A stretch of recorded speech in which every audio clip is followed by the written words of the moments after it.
Welcome to The Grow Show, powered by Steel. On The Grow Show, we share ideas, tips, tactics, and insights to help you grow your landscaping business based on our team's 40 years of experience running a landscaping company and working with other owners and their teams to do the same. New episodes are released weekly on Wednesdays. Without further ado, here's your host, Marty Grunder. Well, good morning, good afternoon, good evening, wherever the case may be. This is Marty Grunder from Grunder Landscaping Company and the Grow Group with another exciting edition of, yes, you guessed it, the Grow Show, powered by Steel. I hope all of you out there in landscape world are doing really, really well. It's a glorious day here today in Dayton, Ohio, probably the nicest day of the year. Just got done with our morning huddle with everyone. We did some stretches. We had some energetic music to get us going. And we did some safety training. It was one of the other meetings that we have. And today we're going to talk about meetings, folks. And we're going to talk about some tips for running effective meetings. The meeting that we had this morning is one that we do every morning. It's about 4 to 7 minutes long. It's a morning huddle. If you've been to one of our field trips here at Grunder Landscaping Company, you've seen how we do this. It started during COVID, and we find it's an excellent way to get the day started. But today, I want to talk to you about the other kind of meetings that you have beyond the little huddle. I want to talk to you about what meetings are for and what they're not for. I want to give you some tips. I want to share with you the meetings that we have here at Grunder Landscaping Company. And I hope that I help you in the next 10 or 12 minutes or so pick up some more time by stop doing meetings that are unnecessary and make the meetings that you are having more effective. So, first of all, meetings are for saving time. They are a forum to talk about things. They are a meeting to enable you to communicate information, to get the company, to get the team in a flow. All right, that's what they're for. They're not for the owner, like this guy talking to you right here, to pontificate or ramble, to solve intricate problems and bog everybody down. All right, every meeting that we have here, we have a mission statement for it, and we have a purpose for it. And often we will read the mission statement, the purpose statement of the meeting at the start to remind everyone what we're there to do. And I will tell you, probably the worst person in the company at being part of a meeting was the guy that's talking to you.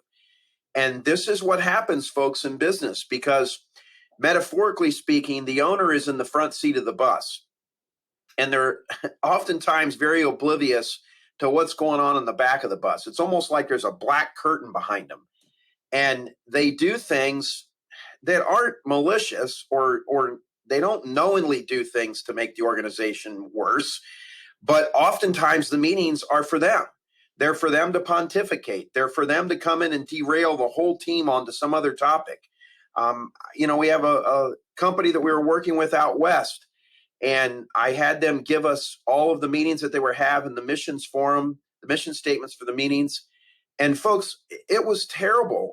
Basically, after looking at this with the owner, he realized that he was the problem. He would decide that they were going to have a sales meeting on one day, but then they wouldn't do it the next week. And then he would get upset about something. So he would call a meeting and sit there and bitch at everybody. He just didn't have any clue on how to get into the flow or what the purpose of a meeting was. I'm grateful to say that 3 years later, this gentleman, he's a kick butt meeting runner. And so sometimes it requires somebody, maybe that's me today, to make you think about the meetings that you're having. What are the meetings that you're having and what is the purpose of them? All right. So mission statements for each meetings I think are important. Let's talk about some other intricacies of the meetings. Save items that require discussion for that meeting. That's what it's there for. That way you can handle it, all right? If it's something that can be handled over email, which allows people to work and respond when it fits in their availability and their workflow, I like that too. But I'll tell you, the biggest problem that I had with meetings was, I'm the owner, so I thought I'd just go talk to anybody. So let me give you an example. Those of you that follow me, I speak a lot. I have visited over 200 landscaping companies in the last 25 years as either part of a peer group or to do an on-site consultation. And I would often see an idea. So it's 7 a.m. Topeka, Kansas time, and I see a new trailer that's got a really cool setup that's very, very efficient. And I would be taking a picture of that trailer setup, and I would be texting it to one of my managers and saying, call me ASAP. Okay, now, I wasn't knowingly trying to get them thrown off, but just let's put ourselves in my team members' shoes. So 7 o'clock Topeka, Kansas time is 8 a.m. Dayton, Ohio time. My fleet manager is probably in the midst of something else on a Tuesday morning and doesn't need to hear from Marty right away. I'm the owner, so guess what? They're going to drop whatever they're doing, changing a tire on the side of the road, meeting with a bed company, working on something with a mower, a critical piece of equipment that needs to get out of here. All right. And they're stopping all that because the grand poobah has an idea. You save that information for the meeting and you collect it. You either take a picture and email it to yourself. You do what I do, which is I go to the agenda that I personally have for each meeting that I'm involved with. And I don't go to all of our meetings anymore. There's really only a few that I go to. And I put it in for that time. And that way, when that meeting comes about, I can go about adding that into that agenda and talking about it the proper time. I would challenge you every time something happens, if you have a meeting, say to yourself, can this wait? And then put it on the agenda and put it in there. If it's something simple that can be emailed, those are things that I will do. But I'll tell you something I've learned how to do with Microsoft Outlook is to queue an email. All right. So let me give you a small example. We have a floor scrubber that we use here at the office. We have a wonderful young man named John that does a lot of cleaning here at the office. I do some of the cleaning too.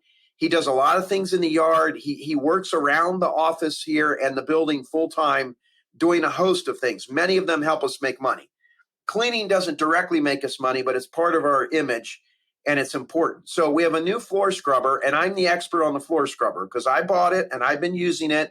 And there's some nuances to it. It needs to be worked on. And I want John to start helping me do the floors because I travel a lot for work, okay? So instead of going to Brian, his boss, and immediately saying, hey, we need to do that, I've queued up an email for 2 weeks from today.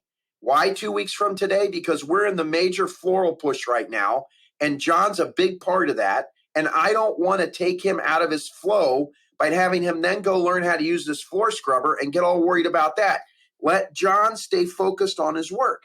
How would you feel if you had a client calling you every hour with something new about the job that they're doing?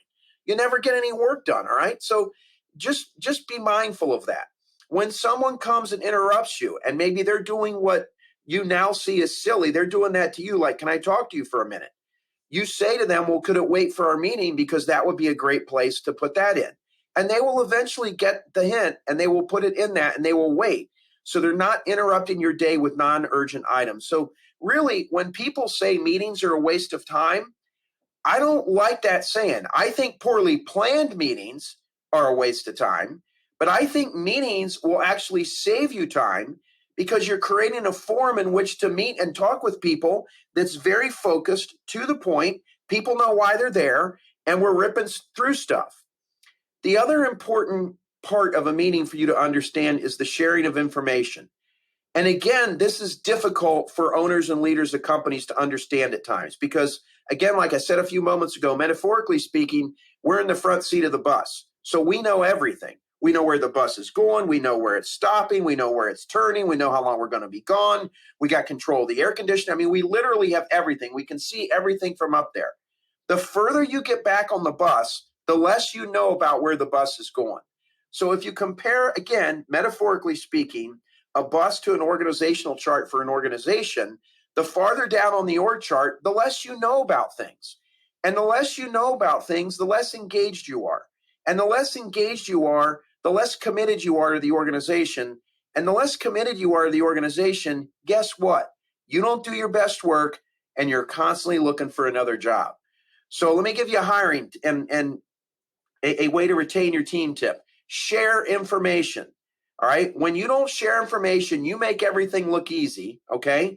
People think you're doing it and it's easy, and they can go out and they may want to start their own business because you've made it look so easy. I think a lot of owners don't share information because they're afraid their team's going to take it and hurt them with it by starting their own business. That's not going to happen. If you constantly educate them on what the company's doing, where your challenges are, what your wins are, where you're headed, that's what motivates a team. I mean, think about my beloved Cincinnati Bengals, who actually have a real life football team. Just think about if the team didn't know what the Super Bowl was, if the team didn't know what the goals were, if they weren't working together towards that, if there was no goal, if they never kept score, they'd be wandering aimlessly every day. Your organization is the same way. You got to align it towards a North Star, and the communication and the sharing of information is very important. We don't need a meeting, all right? Now, don't misunderstand. We don't need a meeting where everyone just shares what they're working on. Well, what does that do? Well, this is what I'm working on today, and this is what I'm going to do next week. Really? No, we don't need to know that, all right? Does that information enable the group to do their job better? No, probably not. So get focused on strategic. What is information that you need to share that would help anyone else on the team do their job better? That's what you need to be focused on. A quick rundown of some of the meetings that we have. We have a leadership team meeting. There's 5 people on the leadership team. That's every Monday from 10 to 11:30. It hardly ever goes past 10, 11:30. Oftentimes in the busy season, it's 45 minutes. Tuesdays, we do training with team leaders. Every Tuesday, non-team leaders report at 8 a.m. All the team leaders report at 7 a.m. And there is 1 hour of structured training. Once a quarter, I come in and I teach soft skills, okay? So that meeting is very, very important. Again, training is investment. It's not an expense. And we've seen a 4-point improvement in our bottom line as the result of the structured training that we started back in 2016. Tuesday morning from 9 to 9:45, there's a sales meeting. I participate in every other one. I'm not on every week. Chris Maloney is our director of sales operations, and he runs that. It's a very tight agenda. It's structured. It's to the point. We're talking through issues. We're talking through things that we've seen. We do a little bit of training in that. We ask any salespeople if they had any challenges in the last week. We ask any salespeople if they had a victory, something that they learned, and they share. And there's a constant flow going on. We read any notes or emails or anything we got that was a compliment, and we recognize people that had a great week for sales. It's fun. It's energetic. And surprisingly, we do this meeting on Teams because what we have found, even though we're all here in the office, to have Aspire, the industry-specific software that we run up on one monitor, and Teams with the Hollywood squares, all the 9 people that are on the sales team, all on the other screen, it's a really, really effective meeting. Maybe in a future episode of The Growth Show, I can show you a little bit more about how we do that if there's enough interest. Wednesday morning, it's a Wednesday, I'm recording this. We just completed our huddle and our safety training. We have a handout that we give. Everybody has to sign off that they've received the training. Everyone in the company has to sign off on that. There's a secondary little training that goes on after the Wednesday for the rest of the people in the office. We file those. It helps with OSHA. They like to see that you're doing training. And then on Wednesday, alternating. This afternoon, we have a schedule board meeting that is out at our Aspire central nervous system where we have 6 monitors. That's our Aspire schedule board, and everyone gathers there from sales and production, and we go through that. And then next week, we'll have a meeting called at that same time, 3:30 on Wednesday, an estimation standardization meeting. And we actually have a dial in Aspire that spits out any job that went over by 15% or under by 15%. And whatever jobs went over or under by 15% in the last 2 weeks, we talk about them real quickly as a team. It's not a hillbilly, call you names, finger pointing kind of meeting. It's let's talk about the Grunder job. Why did it go over by 20 hours? Well, Marty's drawing, to be blunt, wasn't really clear. He had a measurement off on the front of the foundation, so it necessitated 2 more yards of dirt, 3 more yards of mulch, and that's where the hours came from. We had to go back for all that. It was a long drive. Okay, what are we doing next time? Well, we've adjusted the measurements. When we do that cleanup next year, it'll be done. We've got, okay, move on. Next one. The Smith job, what went on here? You can kind of see where it is. Because nothing burns my you-know-what more than to make a mistake and then not learn from it. So the estimation standardization meeting is very, very important. Every Thursday from 8 a.m. to 9 a.m. is a team member development. That is the members of the leadership team that are involved on the production side. So that would be Dalton and Seth that are involved in that. Seth isn't always involved, but Dalton got deployed to Iraq for a year. So he's filling in for him. Yep, one of our super guys is serving his country for a year. He'll be back. We wish him well. Dalton, I think you watch these. Hello, buddy. Hope you're safe. And then the team leaders are in there. And we're talking through folks, performance issues. What's upcoming training? Where are we seeing issues? It's a forum for which management to hear from team leaders how our frontline from group leaders how our frontline people are doing, and we work on that. And then the last meeting I want to share with you is our quarterly strategic planning, and that's run by Vince Torchia. Vince runs those meetings. And that's an opportunity where we go over to a local hotel. We have a meeting room that we use. We bring lunch in. It starts at 9 o'clock. We go till 2 o'clock.